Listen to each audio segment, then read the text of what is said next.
Hi అండి, అందరికీ నమస్కారం. Welcome to my channel. ఈ వీడియోలో ఏపీ ప్రభుత్వ ఉద్యోగులకు మరియు పెన్షనర్లకు ఈ అక్టోబర్ నెల జీతాలు, పెన్షన్లు జమ అయ్యే తాజా సమాచారం గురించి వీడియోలో తెలుసుకుందాము.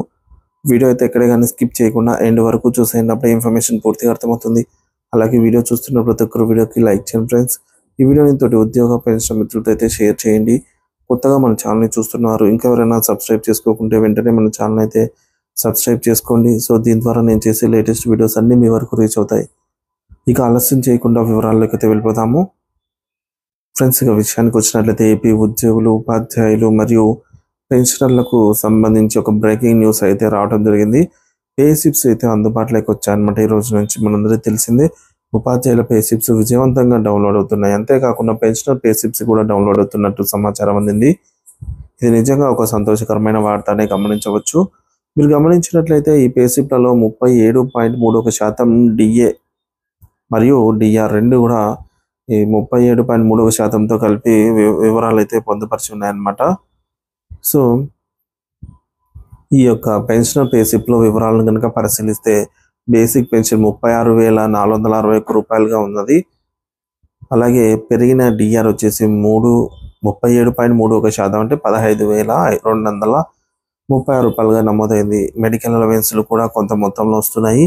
అదనపు క్వాంటమ్ ఆఫ్ పెన్షన్ ఏక్యూపీ 12% కింద 4,375 రూపాయలుగా అయితే రావడం జరుగుతుంది.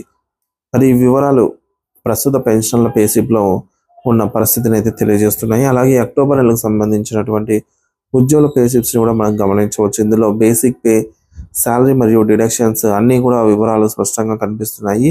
ఇప్పటికే మీ పే స్లిప్స్ డౌన్లోడ్ చేసుకున్నారనేది ఆశిస్తున్నాము. ఒకవేళ ఎవరైనా ఇంకా పే స్లిప్స్ డౌన్లోడ్ చేసుకోకపోతే వెంటనే నిధి వెబ్సైట్ ద్వారా అయితే చాలా సులభంగా డౌన్లోడ్ చేసుకోవచ్చు. ఇందుకోసం కావాల్సిన లింక్ అయితే డిస్క్రిప్షన్లో కూడా ఇవ్వడం జరుగుతుందండి. ఇకపోతే జీతాలు మరియు పెన్షన్ల తాజా అప్డేట్ను పరిశీలిస్తే కొన్ని బిల్లుల పేమెంట్ స్టేటస్ వచ్చేసి వెయిటింగ్ ఫర్ ఫండ్ క్లియరెన్స్ అని ఉండగా, మరికొన్ని బిల్లులు బిల్ నాట్ అప్రూవల్ స్టేజ్లోనే ఉన్నాయి.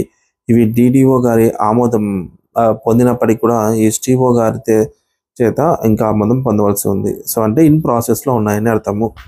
ఇక మరికొన్ని బిల్ల స్టేటస్ చూసినప్పుడు అవి పేమెంట్ పెండింగ్ స్థితిలో ఉండి వెయిటింగ్ ఫర్ ఫండ్ క్లియరెన్స్ అనేది చూపిస్తున్నాయి.